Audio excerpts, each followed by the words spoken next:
Bon, bonjour à toutes et à tous. Bienvenue sur notre visioconférence qui traite donc de la thématique de l'accompagnement au retour au travail, donc déconfinement au maintien du télétravail, qui va vous être présentée par Johanna de l'entreprise. Alors, si j'ai bien compris, Johanna, vous me dites si je me trompe, c'est anciennement PSIA.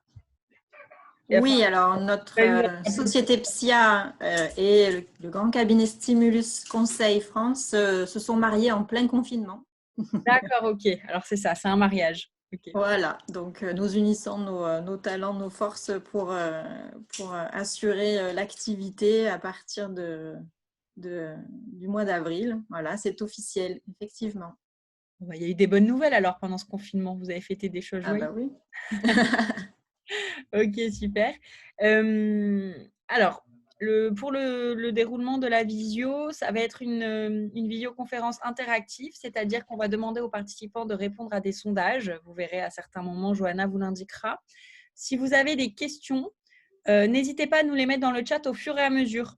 Et avec Solène, on se permettra d'interrompre Johanna pour lui poser toutes vos questions le plus rapidement possible, de manière à ce que vous ne restiez pas bloqué sur certaines interrogations et qu'on puisse avancer dans le déroulé de la présentation. Sachez que la visio donc, est enregistrée et elle sera dispo, ainsi que la présentation, dès lundi sur notre site internet UPE06. Donc, vous pourrez la revisionner et retrouver la présentation. Si à l'issue de la présentation, vous avez des questions qui vous viennent, on vous mettra nos emails avec Solène. N'hésitez pas à nous envoyer un petit mail à Solène ou à moi et on se fera un plaisir de le transférer à Johanna. Johanna, je vous souhaite une bonne présentation. Je vous laisse la main. Merci. Ok, bon, allons-y, bienvenue à tous. Hop. Donc aujourd'hui, ce matin, nous allons parler effectivement du travail, de la mission qui nous attend, qui vous attend en tant que dirigeant, membre de la direction ou même encadrant, puisque vous serez vecteur de cet accompagnement. Donc cette mission, accompagner le retour au travail, qu'il soit sur la reprise d'activité sur site, peut-être même chez les clients, l'accueil de ces clients-là ou tout simplement aussi optimiser, maintenir ce télétravail qui reste la règle pour les entreprises qui le peuvent. Donc, échanger effectivement sur ces points-là ensemble, évoquer, comme on vous l'a dit, les solutions que vous avez déjà envisagées, partager entre vous. Moi, je suis qu'un prétexte ce matin pour vous, pour partager également les bonnes pratiques, comme on le ferait si on était dans les bureaux de l'UPE ce matin ensemble au café. D'ailleurs, vous avez le droit de vous servir un petit thé ou un petit café pour cette matinée. Donc, effectivement, comment gérer ce retour au travail et comment maintenir le télétravail si c'est votre cas? Petit sondage pour commencer. Dans quelle situation, entre guillemets, de déconfinement votre entreprise se trouve-t-elle? Est-ce que vous êtes dans la situation de devoir accompagner le retour d'activité concrètement, physiquement, ou est-ce que vous êtes plutôt dans la logique de maintenir le télétravail ou être concerné par les deux? Élodie va vous envoyer le sondage. Allez-y.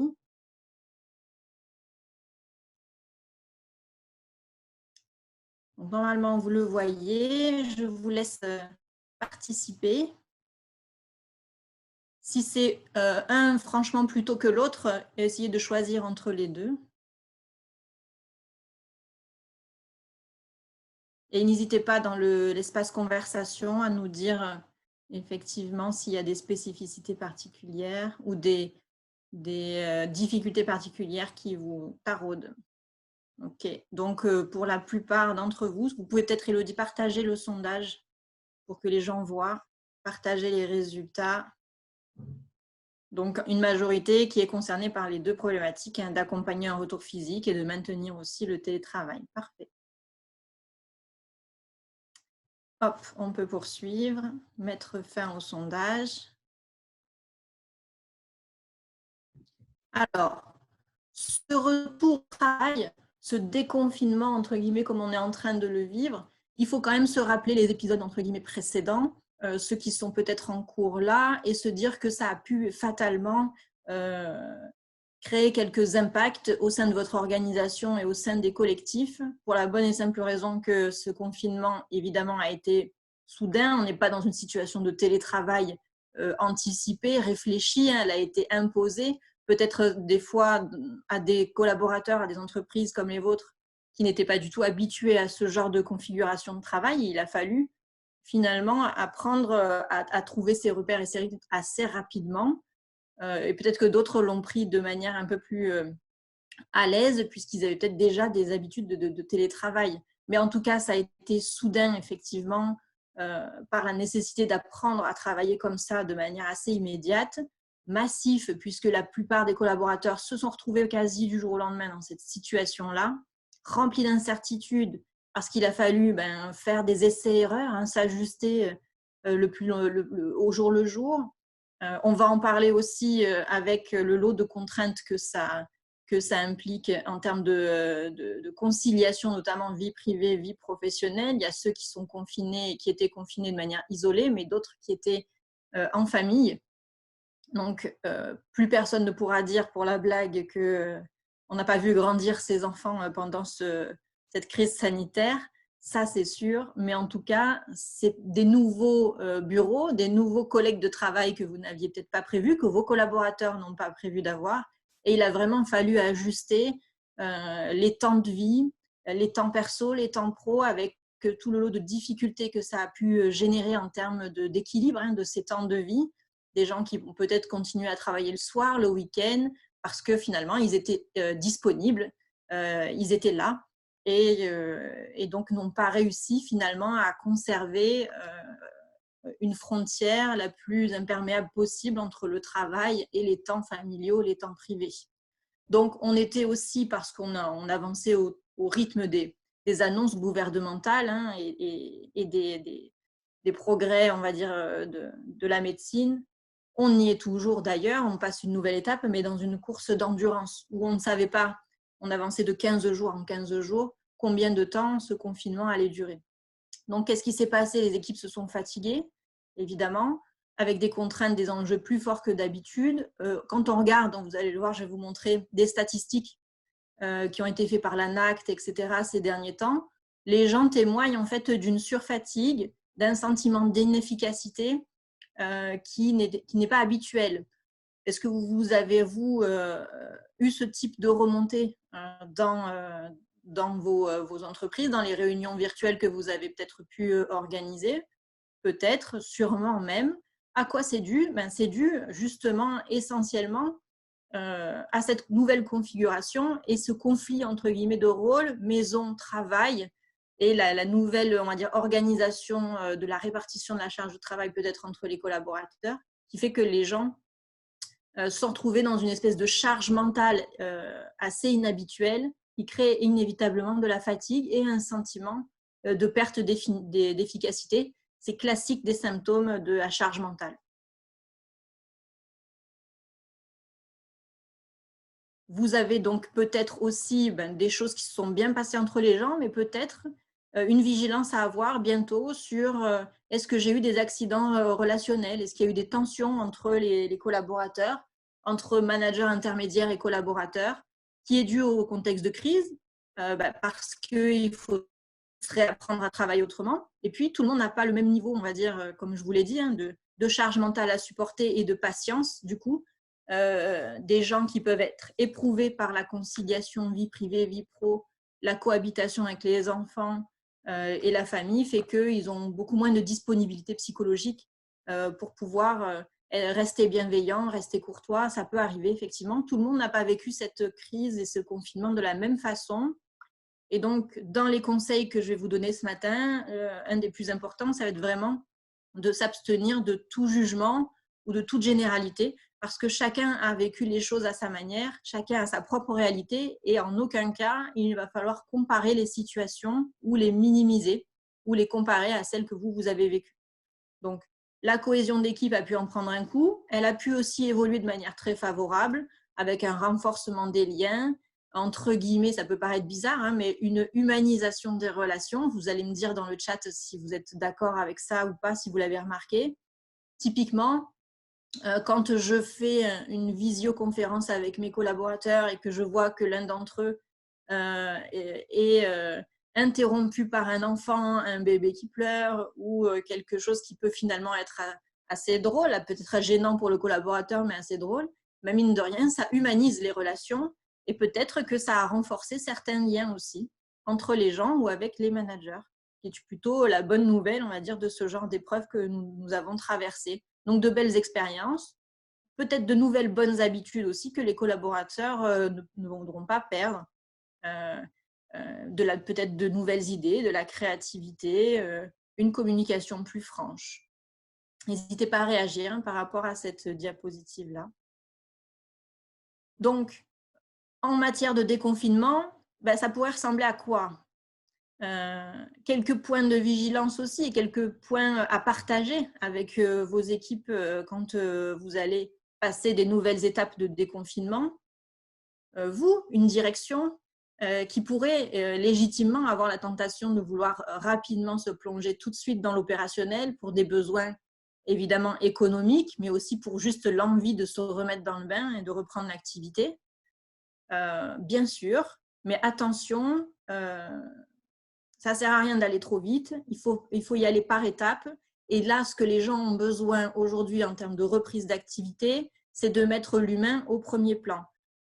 L'erreur, ce serait vraiment de partir sur de l'opérationnel tout de suite en zappant cette étape-là qu'il va falloir mettre en place de purge, d'accord ?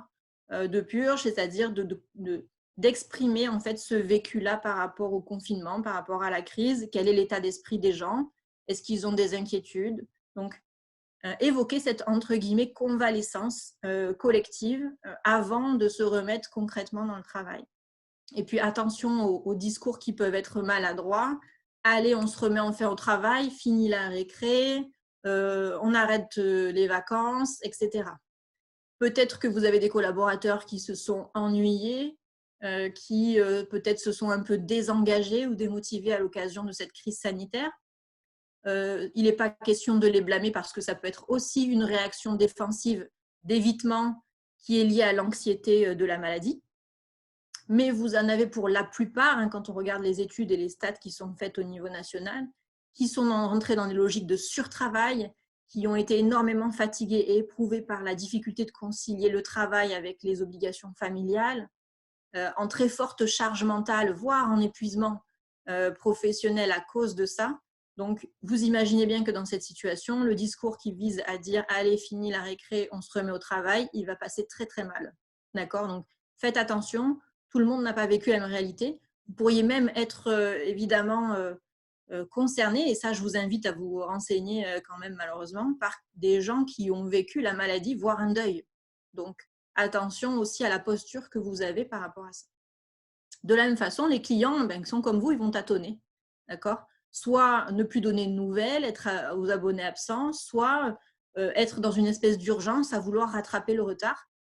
Vous êtes professionnel, c'est à vous d'engager aussi des négociations entre guillemets sur le rythme et le bon rythme à reprendre avec les clients, surtout de façon à ce que vos collaborateurs soient dans les meilleures conditions pour le faire. Ça ne sert à rien de dire oui aux clients si vos collaborateurs ne sont pas prêts. Vous allez aggraver les tensions existantes, ça va donner le sentiment que vous ne reconnaissez pas la difficulté de vos collaborateurs dans cette reprise du travail. Donc, j'ai envie de dire que les premiers jours, la première semaine, elle est consacrée à votre personnel en priorité, d'accord ? Et le reste va suivre normalement. N'hésitez pas à réagir si vous avez une autre opinion ou si vous avez eu d'autres réactions de la part de vos clients. Et puis, l'environnement de travail, évidemment, est bouleversé, les repères aussi. Vous avez peut-être vu le guide de déconfinement du gouvernement, le guide du télétravail, tous les documents qui sont sortis pour pouvoir organiser la reprise d'activité en toute sécurité. Évidemment, les lieux conviviaux collectifs sont supprimés. Quelquefois, les lieux de restauration resteront fermés. Donc, vous avez tout un tas de choses effectivement à réaménager, à repenser pour accueillir vos collaborateurs, voire vos clients dans les meilleures conditions. Et puis, comme vous l'avez signalé dans le premier sondage, beaucoup d'entre vous ou de vos collaborateurs vont rester dans cette logique un peu de télétravail forcé tant que la crise sanitaire est encore bien présente dans nos régions. Et vous, dans tout ça, donc, vous, en tant que direction, vous, en tant que population manager intermédiaire, qu'est-ce qu'il peut y avoir dans nos têtes? Eh ben, est-ce que tout le monde va pouvoir rentrer? Est-ce qu'on va pouvoir rattraper malgré tout le retard perdu sur le chiffre d'affaires, sur tout un tas de choses? Est-ce que comment je vais me débrouiller pour redynamiser un peu l'équipe, les gens qui sont un peu décrochés, perdu le fil pendant cette période de télétravail ou carrément de chômage partiel, hein, peut-être. Est-ce que finalement les gens ne sont pas dans une forte attente de reconnaissance post-crise? Il y a des chances, hein, effectivement, je ne vous le cache pas.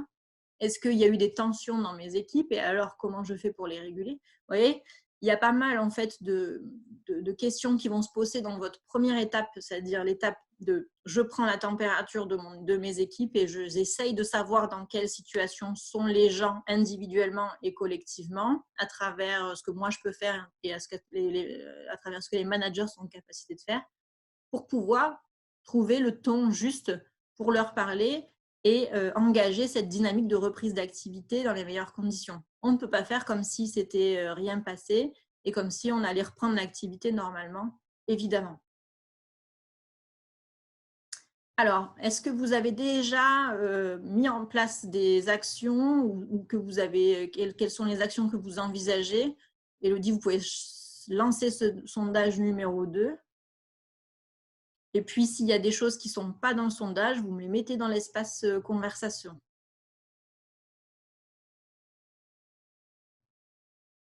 Je vous laisse répondre.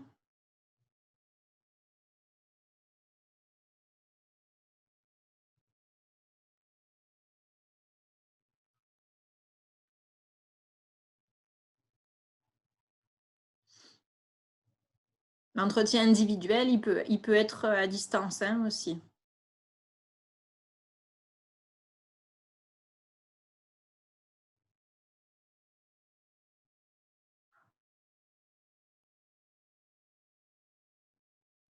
Quelques personnes n'ont pas encore répondu. Je vous laisse encore une minute.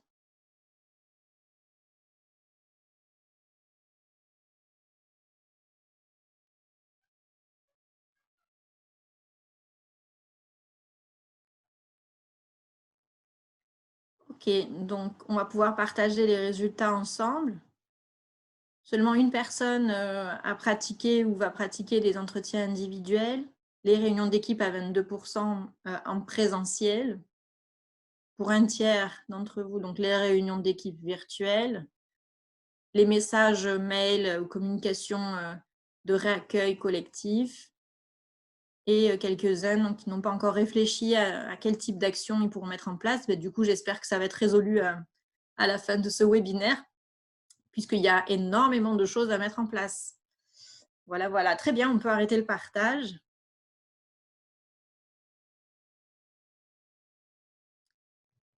Les leviers possibles dans cette petite affaire de reprise d'activité post-confinement, elles vont évidemment émaner de vous en tant que direction et elles vont être diffusées à l'ensemble du collectif via le management intermédiaire, comme ça peut l'être habituellement. Donc, les leviers possibles, ils vont être évidemment autour en premier de ce fameux retour d'expérience dont je vous ai parlé, cette espèce de purge collective qui va pouvoir permettre aux gens d'évoquer le vécu, hein, par rapport au confinement ou à la crise en cours. Et ensuite, travailler sur 3 axes de travail, 3 dimensions essentielles pour raccrocher tout le monde au TGV, à la locomotive, à savoir bosser sur le cadre, le sens et le lien au travail. Donc, qu'est-ce qu'on entend par ces 3 dimensions-là? Donner et redonner dans cette période-là du sens au travail.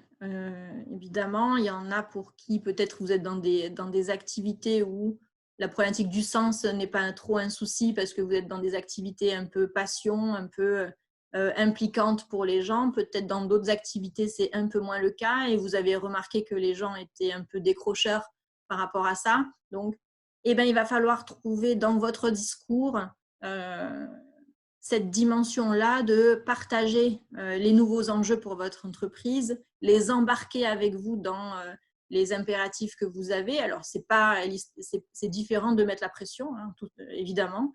C'est plutôt remotiver les gens dans une nouvelle dynamique, parce que c'est un défi collectif qui s'impose à nous de devoir finalement repenser cette stratégie peut-être sous complètement d'autres formes que vous aviez l'habitude. Ensuite, évidemment, et c'est presque le premier finalement des axes de travail, ça va être de bosser le cadre pour que les gens se sentent impliqués dans l'entreprise et se remettent finalement dans une dynamique positive de travail. Il va falloir clarifier le cadre opérationnel dans lequel ils vont évoluer. On va détailler ensuite, mais ça va passer d'abord évidemment par le respect strict des consignes sanitaires et des règles d'accueil des visiteurs si vous en recevez ou des déplacements sur site pour vos collaborateurs. Du moment qu'on arrive à replanifier, réorganiser, suivre l'activité avec ces nouvelles règles, les gens se sentent un peu plus en confiance et en sécurité et le reste va suivre. Mais si les collaborateurs voient que vous n'avez encore rien planifié en termes de plan de continuité d'activité, ça va être très compliqué malheureusement. Et évidemment, la troisième et plus importante partie aussi, c'est le lien, comment recréer le collectif, la dimension relationnelle, créer les conditions de coopération efficaces, même si elles doivent rester à distance. Peut-être que vous avez déjà trouvé de nouvelles routines de travail qui fonctionnent bien en télétravail. Donc, comment les optimiser, d'accord? Donc, ça va passer essentiellement aussi par des retours d'expérience sur ces questions-là. C'est les collaborateurs eux-mêmes qui sont le plus à même de vous dire ce qui fonctionne et ce qui ne fonctionne pas en termes de routine de travail. Ça va jusque-là? Élodie, on a des… Pour le moment, non, on n'a pas, apparemment tout est clair. Pour le moment, on n'a pas de questions. D'accord. Mais j'invite tous les participants à en poser. N'hésitez pas à nous faire aussi des retours d'expérience, des choses comme ça. C'est toujours riche de pouvoir se nourrir. Oui, si à chaque voilà, quand j'explique quelque chose, il vous vient une expérience de chez vous en disant nous, on a fait comme ça. Ouais. Notez-le vraiment dans le chat, dans l'espace conversation. Ça nous permet de rebondir et entre vous et avec moi aussi sur les bonnes idées que vous avez eues par rapport à ça.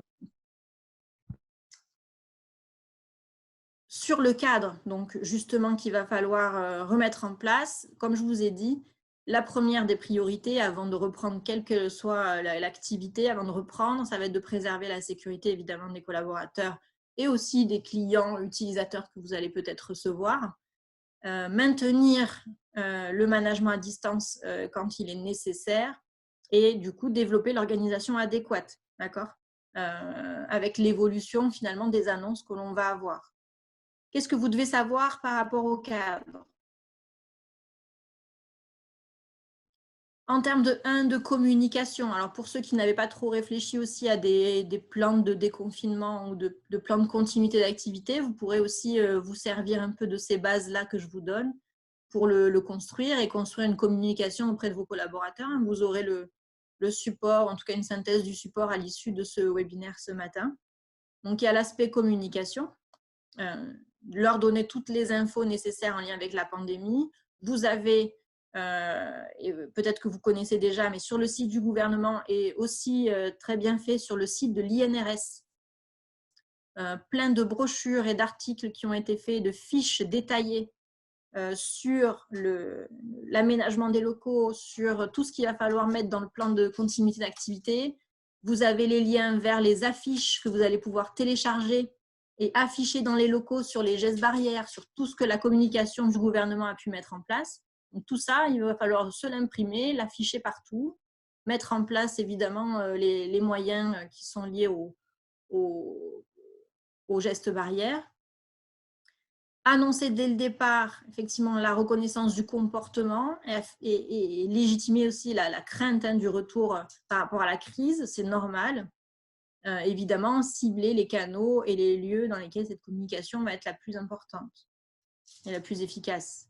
Les conditions de reprise dans le cadre très strict des règles sanitaires, les équipements évidemment de protection individuelle et collective, donc vous connaissez par cœur les masques, le gel, pour collectivement ça va être les plexiglas éventuellement, vérifier la bonne ventilation, aération des locaux, mettre en place des plannings comme par exemple on le fait chez nous, pour la venue dans les bureaux pour qu'on puisse respecter les 4 mètres carrés par personne. Donc, on met en place des plannings où les gens réservent des créneaux horaires pour qu'ils ne puissent pas croiser trop de monde, trop de collègues dans les bureaux, typiquement. Tout ce qui est aspect nettoyage, désinfection des locaux après le passage des gens.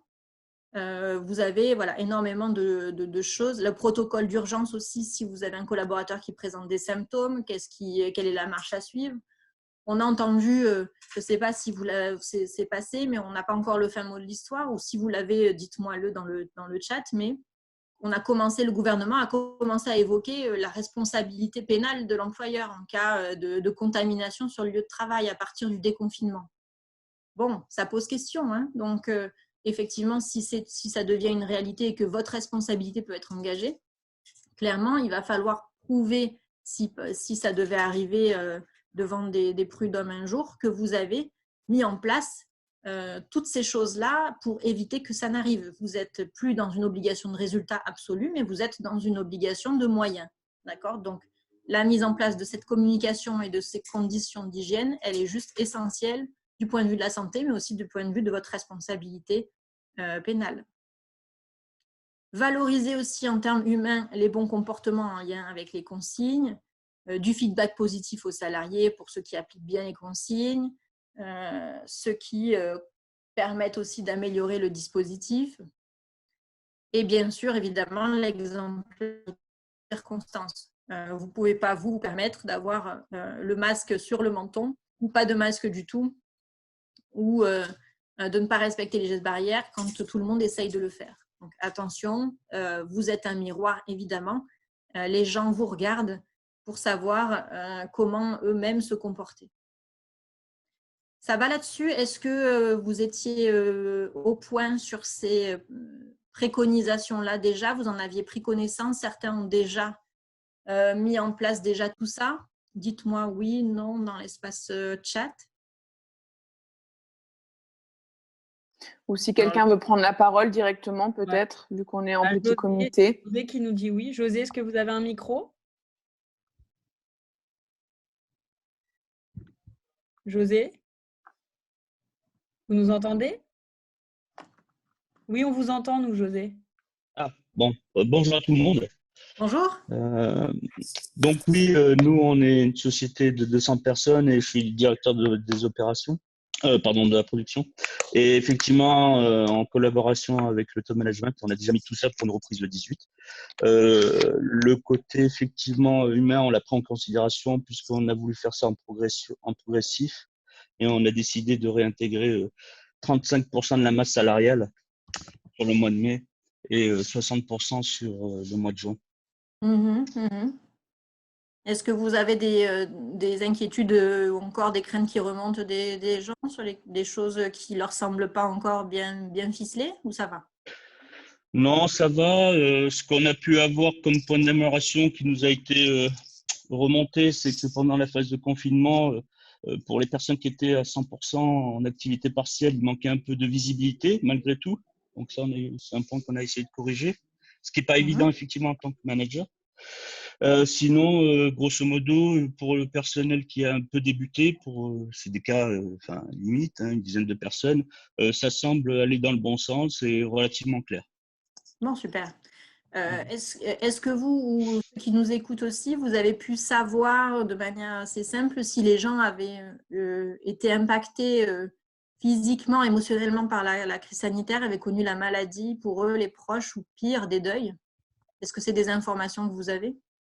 Oui, on a eu. Alors, on a un collaborateur, plutôt collaboratrice, qui a été impacté et qui l'est toujours, qui a fait des rechutes en fait, tout simplement. Donc, c'est pas simple, effectivement, et psychologiquement, c'est dur à entendre parce que c'est pas quelqu'un qui est âgé. Et c'est des points effectivement qu'on essaie de prendre au quotidien, on va dire, avec les employés, parce que ça touche directement en fait leur vie privée. Et au niveau social, c'est très important. Ça prouve que la société pense plutôt au bien-être, effectivement, qu'à une reprise d'activité uniquement. Même si ça doit être accompagné. Sachez que vous pouvez, même sur des temps courts d'1 mois ou 2, recourir à des solutions de soutien psychologique à distance avec numéro vert et compagnie pour pouvoir soutenir les gens qui sont en difficulté. Hein. Tout à fait. Ça a été communiqué par le département RH au Très sein bien. de l'ensemble. Ouais, tout à fait. Bon, merci de votre témoignage. N'hésitez pas à revenir Je nous. vous en prie. Merci José. Est-ce qu'il y en que a quelqu'un en a un autre? Ouais, pardon. Christophe, est-ce que Christophe nous entend? Christophe, vous nous recevez? Oui, bonjour. Si c'est à moi que vous vous adressez. Oui. Bonjour. Bonjour. Alors, vous, est-ce que vous avez mis des choses en place pour la reprise? Racontez-nous. Oui, beaucoup de choses. On a mis en place, comme c'était indiqué tout à l'heure, un plan. Enfin, on avait un PCA. Hein. Mhm. On remet progressivement en place au travers d'un PRAA, d'un plan de reprise d'activité et d'action qu'on a mis en place la semaine dernière. Donc, on a diffusé ce protocole, l'encadrement intermédiaire, parce qu'on est une association intervenant dans différents champs. Hein, ça va du tourisme en passant par le culturel, le social, le sport. Mhm. Il y a plein d'activités hein, qui n'ont pas pu encore reprendre, mais il reste qu'on doit garder un lien avec nos 5000 adhérents et puis le grand public, mais en général, et nos financeurs. Donc, on a repris progressivement des activités, on a communiqué ce protocole, l'encadrement intermédiaire à essayer vraiment de faire des entretiens individuels. On disait tout à l'heure, mais bon, je ne pouvais pas tout cocher hein, dans le sondage. Des entretiens individuels avec chaque salarié pour justement, comme vous le disiez, essayer de prendre la température et de voir comment ils avaient vécu ce confinement, comment ils vivaient cette reprise d'activité. Et on a beaucoup de cas de figure. Il y a ceux qui étaient dans les starting blocks pour revenir, parce que évidemment aussi l'activité partielle, c'est une perte de rémunération. Et puis, vous en avez d'autres qui invoquent des droits de retrait. Là, j'ai le cas d'un agent d'accueil qui me dit moi, vous ne mettez pas en place toutes les mesures nécessaires et donc je ne reviens pas, alors qu'on a prévu visière et masque. Les plexis sont en attente.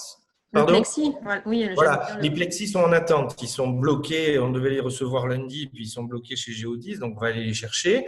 Mais il reste que moi, je suis en lien avec le médecin du travail, et que le médecin du travail m'a dit, attendez, plexis, masque, visière. Bon, je ne veux pas faire de mauvaises blagues, mais elle me dit, on pourrait rajouter aussi, non mais il faut arrêter, voilà. Donc, si oui, vous mais voulez, après, vous savez, c'est pas très, c'est plus finalement émotionnel, c'est pas très rapide. Voilà, on est dans l'émotionnel, mais si vous voulez, donc pour l'instant, on le gère puisque on est dans une phase de déconfinement, phase 1, donc avec la possibilité jusqu'au 2 juin, on va dire, de laisser entre guillemets le choix, même à des salariés qui ne sont pas en télétravail et qui ont par exemple des enfants à la maison, ce qui est le cas de cette salariée. Mais si vous voulez, à partir du 2 juin, il va falloir d'ici là préparer psychologiquement les personnes les plus fragiles ou les plus rétives à venir travailler parce que voilà, tenir un accueil, c'est important. En plus, c'est un centre social qui accueille des personnes qui, pendant 2 mois, ont été confinées, qui ont rencontré beaucoup de difficultés. Bien sûr. La médiation sociale et administrative. Alors, une des techniques aussi, en attendant le 2 juin, que vous pouvez avoir avec ces personnes-là qui, malgré tous les moyens que vous mettez en place, ont encore des craintes et réticentes qui ne sont pas forcément rationnelles. Oui. Ce que nous, on vous conseille et qui marche plutôt bien, c'est de, entre guillemets, contractualiser avec ces gens-là en leur disant quelles sont les conditions qui vous permettraient, vous, de revenir travailler de manière la plus sereine possible. Et ça peut être aussi la politique des petits pas, c'est-à-dire que la personne peut venir faire une observation des locaux ou reprendre possession des lieux ou se rendre compte par elle-même une demi-journée, une journée. Vous voyez, de venir par étapes. Oui. Alors, on le lui a proposé, elle le refuse. Après, à ce moment-là, oui, il faudra, si ça n'a pas, on va dire, si tous les moyens avec le plexi sont mis en place et que la personne ne se sent pas encore émotionnellement de revenir, il faudra régulariser effectivement avec l'arrêt de travail. Voilà.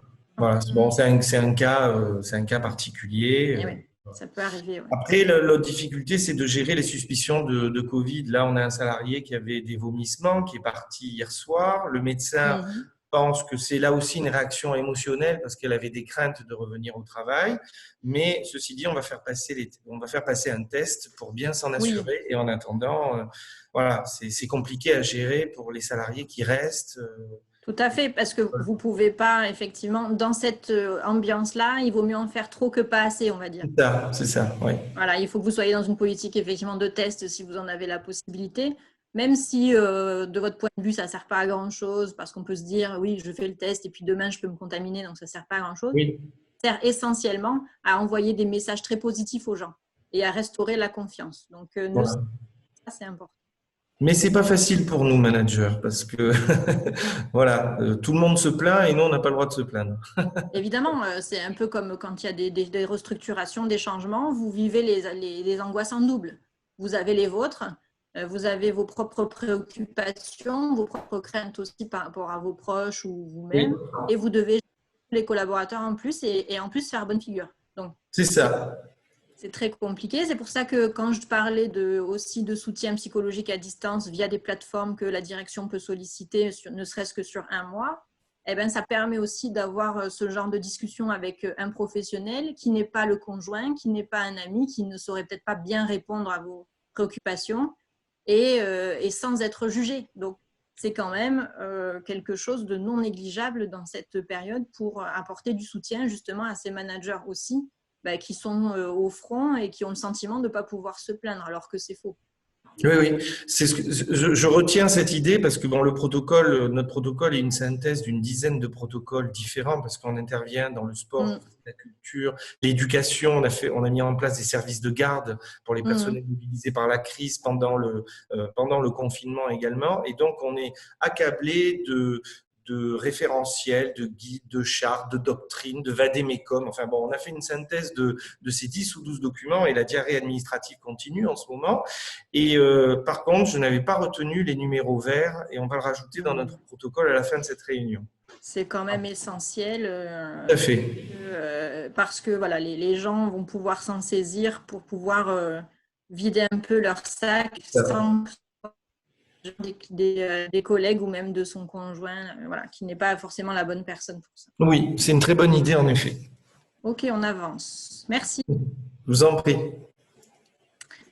Donc, autre paperasse qui vous attend également, mais qui a son importance aussi au niveau juridique, au niveau santé, évidemment, c'est la mise à jour de votre document unique d'évaluation des risques. Le voici, le voilà. Donc, pour ceux qui n'avaient pas effectivement pensé à ça, il faut le rajouter également. Vous devez indiquer le risque Covid-19, donc risque biologique de niveau 2 dans le document unique, et dans les mesures de prévention associées dans votre DU, notez en annexe votre plan de continuité d'activité et toutes les mesures que vous avez mises en place pour pallier au risque de contamination. Mais il faut le mettre à jour. Vous pourriez penser que la direction du travail n'est pas sur ce dossier-là en ce moment parce qu'il y a d'autres urgences. Trompez-vous, c'est faux. Elle commence à appeler les entreprises pour leur demander si c'est fait et à leur mettre des injonctions. Donc, lancez-vous. Et encore une fois, tous les guides que vous avez, donc notamment sur le site de l'INRS et les guides de déconfinement du gouvernement, vous servent à remplir et à renseigner votre document unique avec toutes les infos qui vont bien. Sur la partie gravité, donc je vous l'ai dit, risque biologique de niveau 2, gravité mortelle, et après niveau de prévention, équipement donc collectif et individuel, ça vous devez le renseigner avec les plans d'action qui suivent. Donc bien sûr, je vous ai là les affiches qui vont bien, qu'il va falloir afficher partout, la distanciation, les gestes barrières, la procédure à suivre en cas d'apparition des premiers signes. Vous en parliez juste avant avec votre collègue qui avait des vomissements. On réagit tout de suite et on communique sur la façon dont on réagit. Ça, c'est des choses que vous trouvez au NRS, par exemple. Comment organiser le maintien de l'activité. Donc, les personnes simultanément présentes sur le lieu de travail, les réunions ou pas les réunions, l'aménagement des bureaux avec les plexis, pas les plexis, les espaces de convivialité, café, tout ça, les postes de lavage des mains, savon. Sur l'accueil des visiteurs et des clients aussi, comment on organise l'accès visiteurs, les consignes générales, Nous-mêmes, vous voyez, en tant que consultant, quand on va retourner chez les clients, on signe un protocole d'accès, on vérifie que toutes les conditions sont réunies, on n'y va pas comme ça. Mise à disposition des équipements individuels, donc solutions hydroalcooliques, savon, etc. Les distances de sécurité. Et puis, pour ceux qui seraient tentés de réouvrir la restauration collective, les plages horaires d'ouverture, la distance entre les places à table, les couverts, les désinfections, etc. Ou alors, organiser, si ça a fermé, organiser les paniers repas, demander aux gens de venir avec leur sandwich. Enfin, il y a plusieurs choses ou techniques un peu solidaires à organiser entre les gens pour pouvoir réorganiser l'activité. Mais au moins, ces fiches-là de l'INRS vous aident à essayer de penser un peu à tout. Voilà. À moins de tâtonner dans cette reprise. La question du sens, jouer la transparence, ne pas être dans la démagogie, donner le cap. Communiquer effectivement de manière transparente sur l'impact Covid-19 sur les salariés, sur la santé financière de l'entreprise. Il ne s'agit pas d'être alarmiste, mais de dire franchement ce qui se passe et quels sont les enjeux. Ça va aussi participer à redynamiser les gens. Johanna, excusez-moi de vous couper, on a une question de Jessica. Est-ce que Jessica Oui. a un micro pour prendre la parole?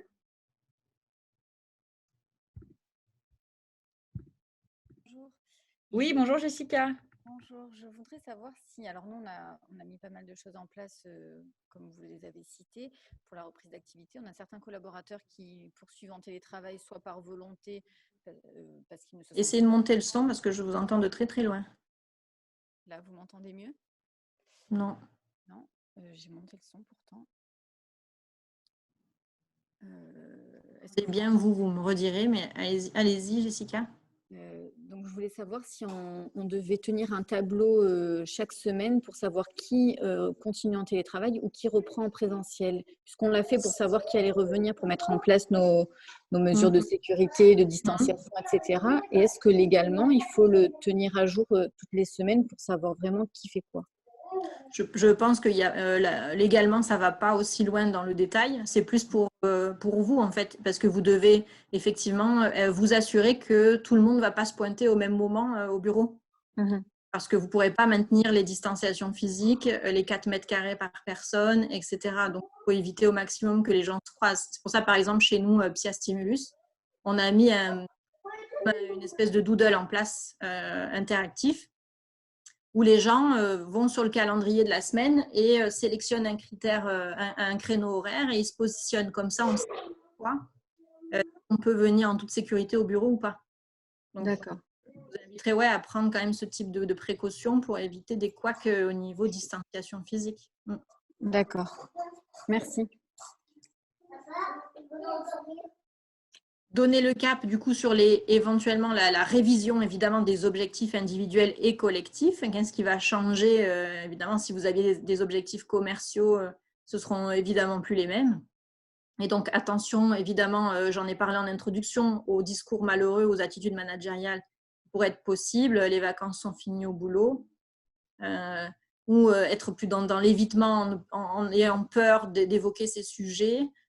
C'est pas parce que vous n'en parlez pas que ça n'existe pas. Donc, nous, on aurait tendance à vous dire, soyez transparent le plus possible avec les gens.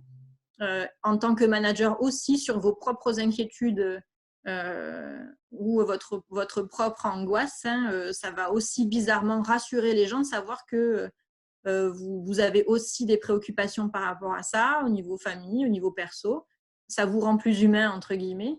Et ça participe à la reconnaissance. Parce que si vous pensez qu'il faut être fort, faire bonne figure en toutes circonstances face aux collaborateurs dans cette crise-là, ce n'est pas forcément une bonne idée. D'accord ? Parce que les gens peuvent avoir l'impression que vous niez les difficultés qu'eux-mêmes rencontrent. Alors que si vous commencez par vous en disant « oui, pour moi aussi, ce n'est pas facile », tout le reste passera beaucoup mieux et il y aura des logiques de solidarité et de compréhension.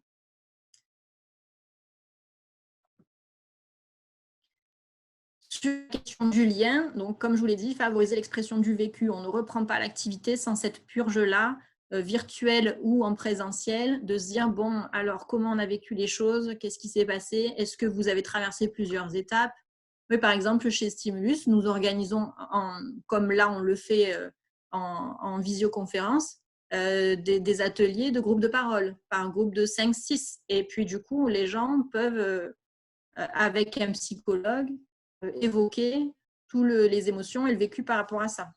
Donc, vous pouvez faire de cette façon-là, mais vous pouvez aussi le faire entre vous avec le manager d'équipe qui va juste prendre le pouls, faire un tour de table de comment les gens ont vécu les choses. Il n'est pas question de les commenter ou de les analyser, mais simplement de se dire comment les gens ont vécu ça.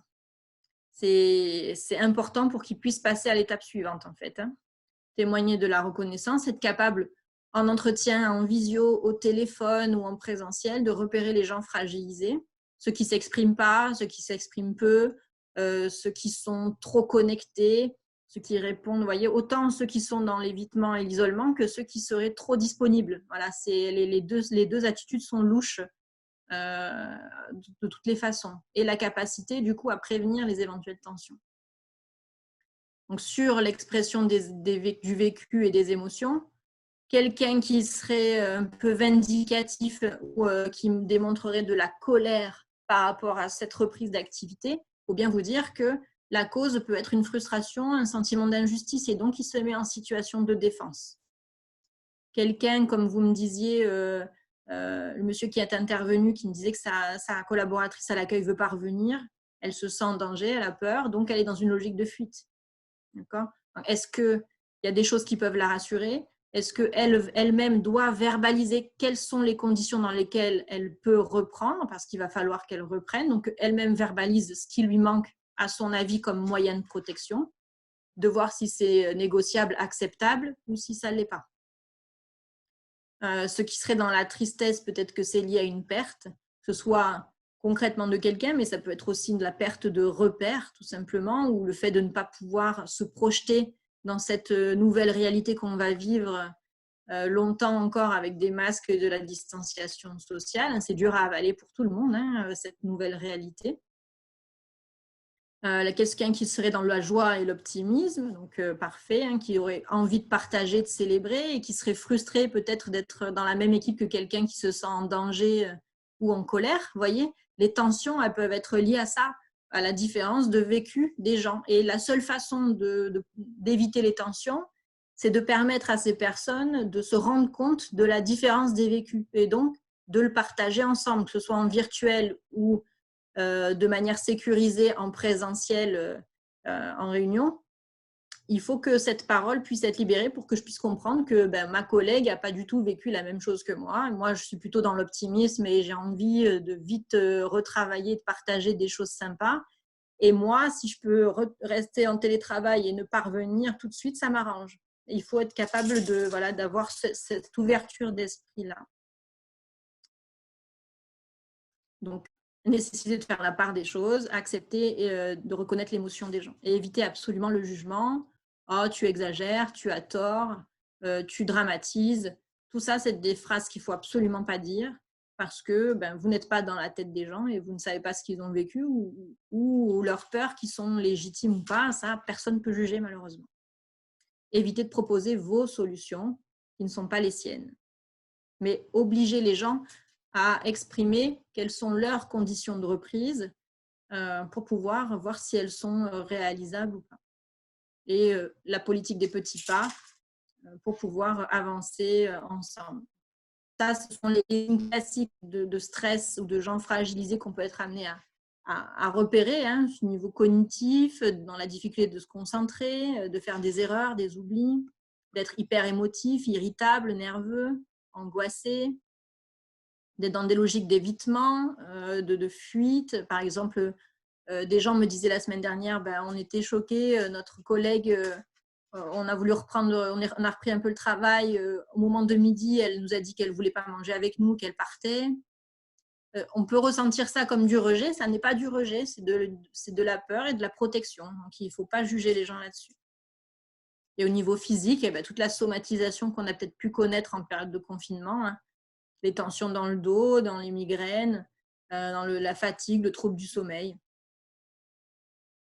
Donc ça, c'est des choses dont il faut parler en entretien individuel, en présentiel ou virtuellement, quand vous avez des gens dont vous avez un doute sur leur état d'esprit. Et les tensions, pourquoi? Comme je vous l'ai dit, les temps informels ont peut-être disparu, donc ceux qui servaient à resserrer les liens, le travail s'est peut-être désorganisé. Il y a peut-être aussi une différence de perception entre ceux qui se sont beaucoup investis et ceux dont on a l'impression qu'ils n'ont rien fait, qui se sont désengagés du travail. Et donc, il peut y avoir finalement des gens qui vivent mal finalement le défaut d'implication, en tout cas c'est une perception, de leurs collègues. Disparité du coup dans la charge de travail, la comparaison sociale aussi. Trouver le bon outil de communication, savoir si ça peut être le téléphone, mais c'est mieux la visio. Essayer de faire un maximum preuve de pédagogie, de contextualiser. Éviter de rentrer de but en blanc dans le vif du sujet du travail, mais plutôt d'abord sur la partie prendre des nouvelles, la partie émotionnelle, la partie état d'esprit. Vous faites toujours un petit point météo, on va dire, avant de parler boulot.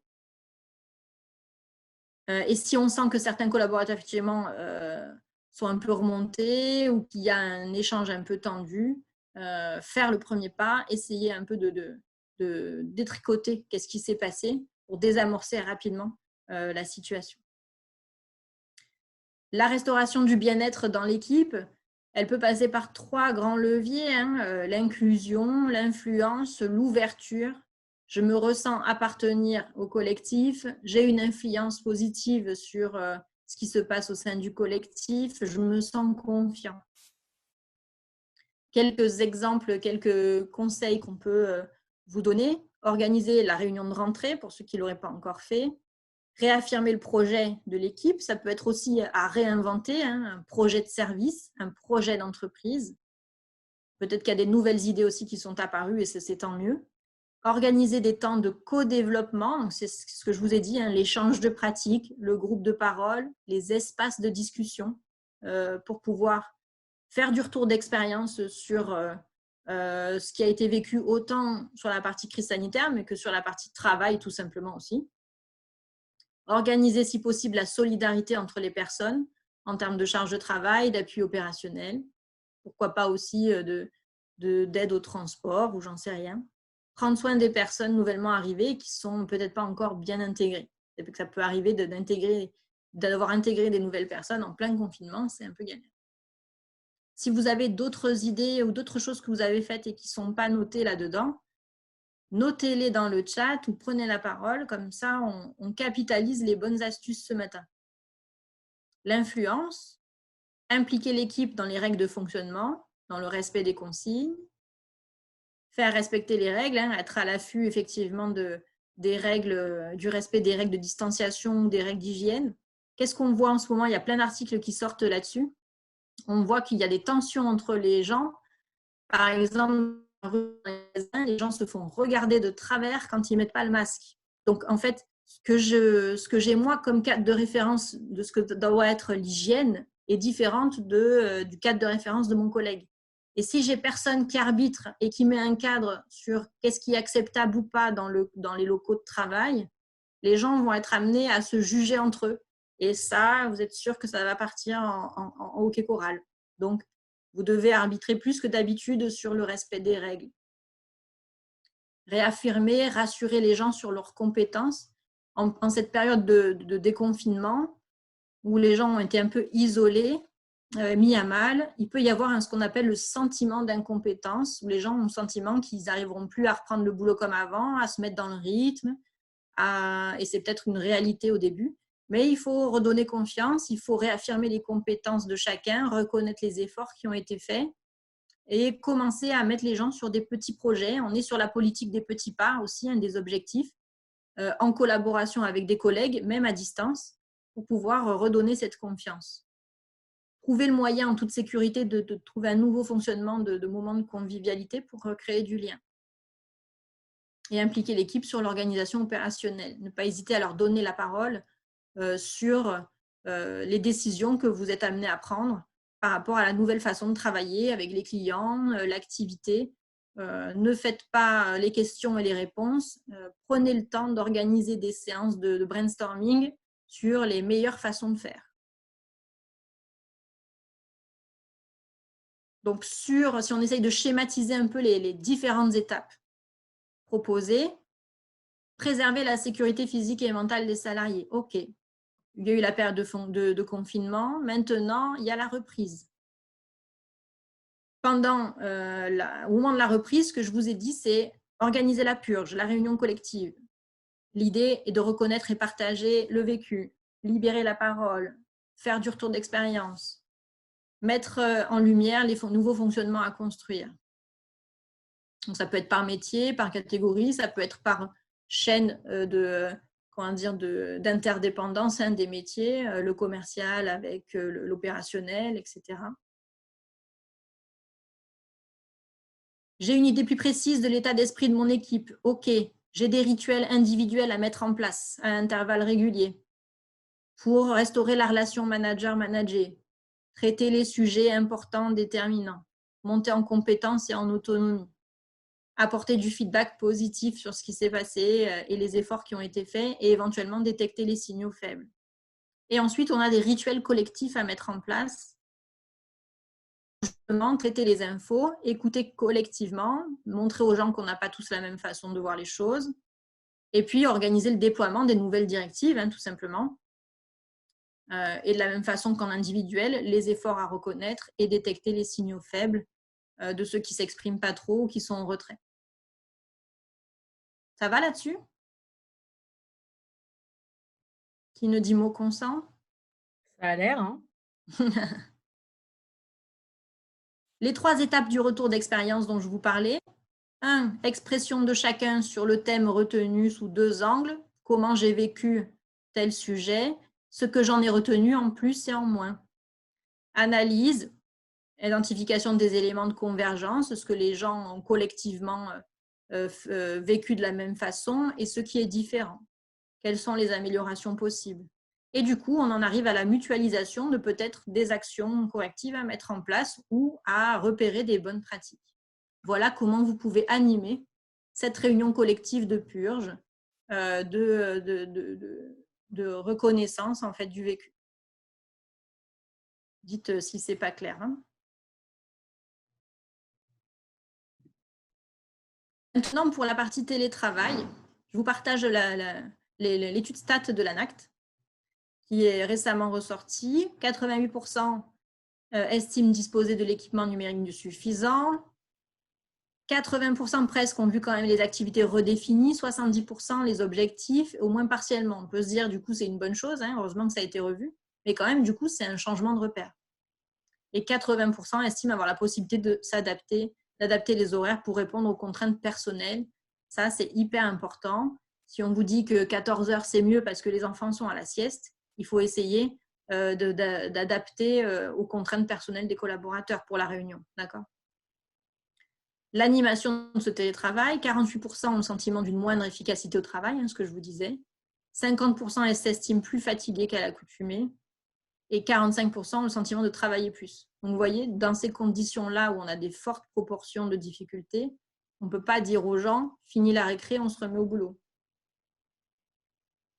Et ça s'apprend. 51% avaient déjà pratiqué le télétravail, donc on va dire quand même il y a 50% aussi des gens qui ne l'avaient jamais fait. Mais par contre, 88% de l'ensemble des répondants souhaiteraient poursuivre le télétravail à l'issue de la crise. 98% pour les télétravailleurs expérimentés et 78% seulement pour des personnes qui n'avaient pas expérimenté le télétravail avant la crise. Donc, c'est plutôt bien vécu finalement dans l'ensemble. Les bonnes pratiques de télétravail à maintenir. Déjà, s'enquérir de savoir dans quelle situation sont vos collaborateurs. Est-ce qu'ils sont surchargés de travail? Est-ce qu'ils ont les enfants à gérer en même temps? Est-ce qu'ils sont isolés, seuls ou angoissés? Qu'est-ce qui se passe? Est-ce qu'ils ont des inquiétudes pour un proche qui est en EHPAD ou qui doivent s'occuper et qui va leur prendre beaucoup de temps physiquement et psychologiquement? Quel management post-Covid? Alors, j'aime bien cette image avec le film Vice Versa. Si vous ne l'avez pas revu pendant ce confinement, je vous invite à le revoir. Faire appel à son intelligence collective. Vous avez plusieurs sortes de réactions, on l'a vu. Des gens qui sont angoissés, des gens qui vont être en colère. Le cadre de référence dont je vous parlais, il ne met pas son masque. J'ai oublié d'enlever le S. Il ne sera plus comme avant, donc la tristesse, ça ne sera plus jamais comme avant. Des sentiments de dégoût, il ne s'est pas désinfecté, du rejet. Et puis les optimistes, youpi, on va se retrouver, on va faire la fête. Et tout ce petit monde ne cohabite pas forcément facilement ensemble. Le management, lui, il a plusieurs préoccupations, hein. La productivité, l'exemplarité, l'équilibre entre ses responsabilités et sa vie perso, le besoin de soutien des équipes, hein, l'obligation d'être joignable tout le temps et maintenir la motivation. Donc, attention dans ces drivers-là, en fait, hein, ces espèces de phrases toxiques que vous seriez tenté de vous mettre sur le dos en plus de toute la responsabilité que vous avez. Bien sûr que vous avez des objectifs de prod, mais j'espère que vous, en tant que dirigeant ou équipe de direction, vous les avez revus par rapport à la crise pour ne pas mettre la pression inutilement sur les équipes. Vous avez la responsabilité de maintenir l'esprit d'équipe et la motivation, mais ça ne tient pas qu'à vous non plus. On a vu les 3 dimensions de travail à bosser, mais il y a aussi une logique de co-responsabilité où les salariés doivent aussi y mettre du leur pour que ça marche. L'exemplarité, oui, sur les gestes barrières, etc. Mais après, ça ne veut pas dire que vous devez être positif en toutes circonstances, hein. Vous avez le droit d'exprimer aussi vos préoccupations. Et vous avez le droit aussi d'avoir vos propres contraintes personnelles. Et en aucun cas, vous n'avez l'obligation d'être joignable en permanence ou en soutien absolu de vos collaborateurs en toutes circonstances. On ne se trompe pas de métier, pas plus qu'avant la crise. Vous n'êtes ni psy, ni assistant social, ni médecin. D'accord ? Donc, c'est pour ça que c'est important que vous ayez dans votre plan de continuité d'activité les relais, médecins du travail, plateformes de soutien psychologique au téléphone ou que sais-je, qui soient les relais pour ce genre de préoccupation. Ça n'est pas votre boulot. Continuez à manager à distance. Attention aux risques liés au télétravail. C'est pour ça que les entretiens individuels à distance sont importants à maintenir, parce qu'il y a des risques de surcharge cognitive. Il y a des risques qui sont liés à l'équilibre des temps perso-pro, comme vous avez pu évidemment le remarquer. Et puis, il y a des limites quand même qui sont liées à la nécessité de communiquer, la question des outils, la fatigue et l'isolement, etc. Donc, vous devez, dans les entretiens que vous avez avec les gens individuellement et collectivement, checker, on va dire, si les gens sont concernés ou pas, tant mieux, par ce genre de préoccupation. Rien ne vous empêche aussi, si vous en avez la possibilité, les moyens, de faire des petits baromètres flash, hein, des petits questionnaires flash, pour prendre le pouls un peu des équipes.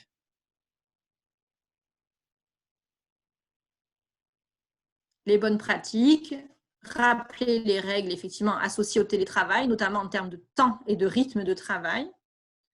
Évoquer la conciliation, la question de la conciliation des temps d'entretien individuel. Rappeler ce fameux droit à l'erreur dans cette période difficile. La possibilité de faire des diagnostics flash. La possibilité de mutualiser les compétences ou d'organiser un peu des formations à certains outils. Revoir nos indicateurs de performance. Nourrir l'esprit d'équipe virtuellement avec des challenges collectifs, par exemple, ou dans le but d'instaurer de la convivialité. Des brainstorming, des choses un peu sympas qui peuvent redynamiser un peu les choses. Prendre la responsabilité d'un groupe de travail, par exemple pour ceux qui s'ennuient ou dont la charge de travail a baissé, peut-être leur donner la responsabilité d'un projet, d'un groupe de travail sur tel et tel sujet. Johanna, on a Lorraine qui nous demande, pourriez-vous nous rappeler les plateformes d'écoute et numéros verts si possible? Merci.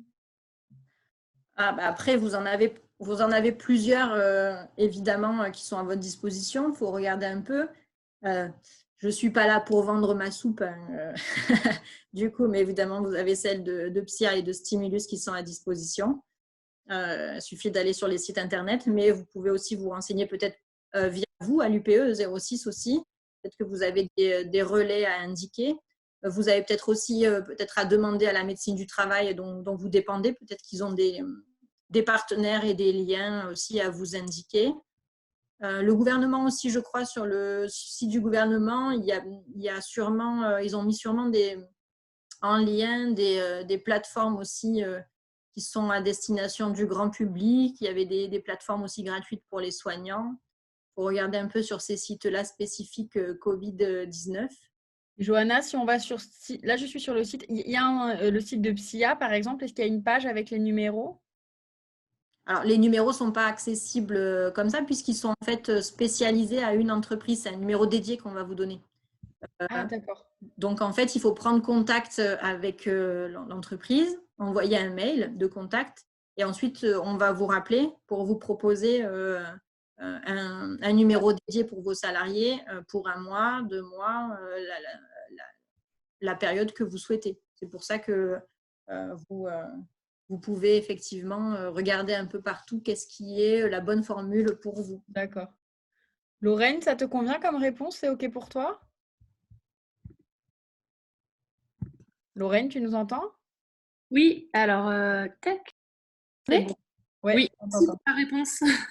C'est OK? Merci. Ok, je t'en prie. Merci, Johanna. On a José et Valérie qui doivent nous quitter. Oui, c'est vrai qu'il est déjà OK. 8h42. Et oui, on Merci a pour cette visio dépassé très peut-être. instructive. Voilà, il vous remercie, Johanna. Merci. 3 piliers de management qu'on peut finalement, dont on peut se servir comme plan d'action managérial en télétravail, recommuniquer sur les règles précises du télétravail pour pas que les gens se noient dans de l'hyper-connexion ou quoi que ce soit. Continuer à avoir des rituels d'écoute et de lien avec les équipes, mais pas trop non plus. Il ne faut pas non plus que vous ayez des rituels quotidiens de com, ce n'est pas utile. Et continuer évidemment à manager l'activité, à la piloter avec les nouveaux outils que vous auriez imaginés. Je vous ai mis des exemples aussi de bonnes pratiques de télétravail serein que vous aurez donc dans ce support-là en tant que dirigeant ou manager. Les objectifs à revoir de manière réaliste, à discuter avec sa direction en tenant compte du coup des contraintes des uns et des autres. Contractualiser avec les collaborateurs, ce qui est de l'ordre du possible en termes de résultats attendus. Laisser des marges de manœuvre aux collaborateurs. Valoriser absolument les efforts qui sont faits. Et puis, manager son manager, être transparent avec sa hiérarchie sur les actions qu'on peut être capable de mettre en place et les contraintes qu'on a clairement. Ce qu'il est possible de faire ou de ne pas faire. Il n'est pas question de se mettre plus de pression que nécessaire. Gérer la pression qui vient d'en haut parce qu'il y a un impératif de maintenir une certaine rentabilité, parce qu'il y a un impératif de maintenir la motivation d'équipe. Imposer, le risque ce serait, les pièges, ce serait d'imposer des rituels inutiles, je vous l'ai dit, ou communiquer toujours de la même manière, ou appliquer des règles de connexion-déconnexion de manière rigide, alors que les gens ont des contraintes familiales peut-être plus différentes. Donc, il faut obligatoirement de la flexibilité, de la souplesse là-dedans. Le risque, ce serait évidemment de dégrader la relation.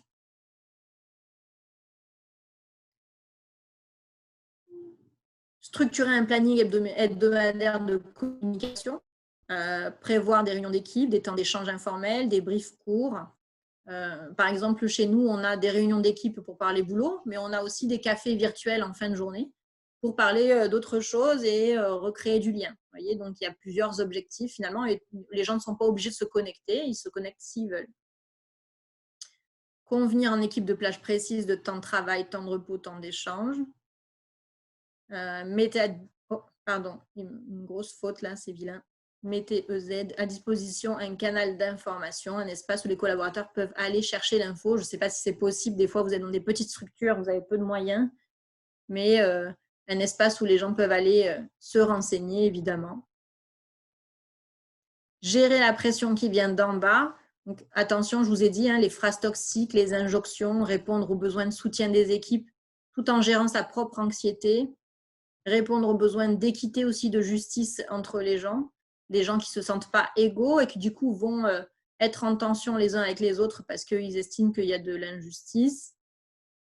Le piège, ce serait de se montrer hyper réactif et disponible, bizarrement, au détriment de la conduite d'action en lien avec les enjeux opérationnels. Donc, attention à ne pas donner de mauvaises habitudes aussi.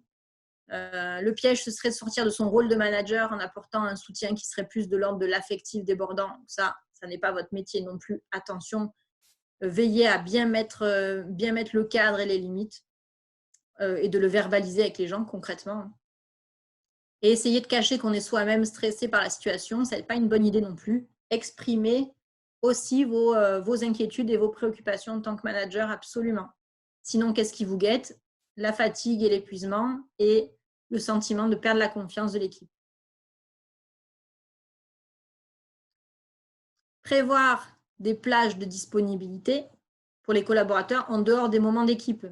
30 minutes dans la matinée, 30 minutes dans l'après-midi, où les gens peuvent effectivement vous contacter. Des canaux de communication à privilégier, à savoir, des fois, il y en a qui ont créé des WhatsApp, il y en a qui ont créé d'autres éléments de communication qui peuvent être intéressants à mettre en place et être capable effectivement d'orienter les collaborateurs vers les acteurs de l'entreprise qui peuvent leur apporter des réponses. Ce n'est pas parce que vous êtes manager direct que vous devez réceptionner l'ensemble des demandes. Gérer la pression qui vient de soi-même. Ça, je vous l'ai dit, les drivers, attention, avec la pression qu'on se mettrait sur le même niveau de motivation, d'engagement, l'exemplarité, que sais-je, des choses qui ne vont servir qu'à vous culpabiliser et à vous fatiguer davantage. Pécher par excès d'optimisme, ce serait le piège. Privilégier des activités dites visibles pour montrer son niveau d'implication. Le risque, ce serait évidemment l'épuisement et la déresponsabilisation, bizarrement, des collaborateurs. Et pire, pour les faire culpabiliser des fois parce qu'ils ne sont pas au même niveau d'implication que vous.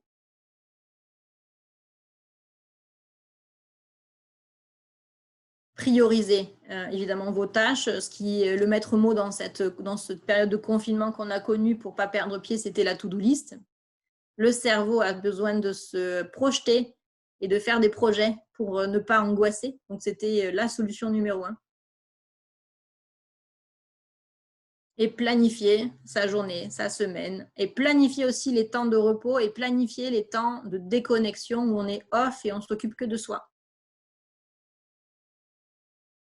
L'exemplarité, effectivement, volonté de démontrer à tous, à soi-même qu'on gère bien la pression, ça n'est pas utile du tout. Et si vous avez, en tant que dirigeant des managers, que vous voyez dans cet état d'esprit-là, qu'est-ce que ça veut dire? Ça veut dire peut-être que vous n'avez pas suffisamment insisté sur le droit à l'erreur et sur le fait que on fait comme on peut dans cette situation-là. Si les gens sont dans ce sentiment de devoir démontrer à tous qu'ils gèrent la pression, ça veut dire qu'ils l'ont, la pression. Donc, en tant que dirigeant, vous n'avez peut-être pas eu le bon niveau de discours pour les rassurer et leur dire que effectivement tout le monde fait de son mieux, mais qu'on n'est pas des surhommes.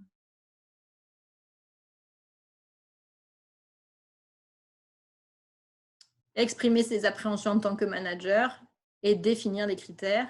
Et globalement, toutes les bonnes pratiques de télétravail qu'on pourrait se donner sur le fait de découper les journées, de bouger régulièrement, de s'habiller comme un vrai jour de travail, de faire plusieurs pauses, de ne pas prévoir trop dans votre to-do list de la journée, parce que sinon, c'est de l'insatisfaction garantie.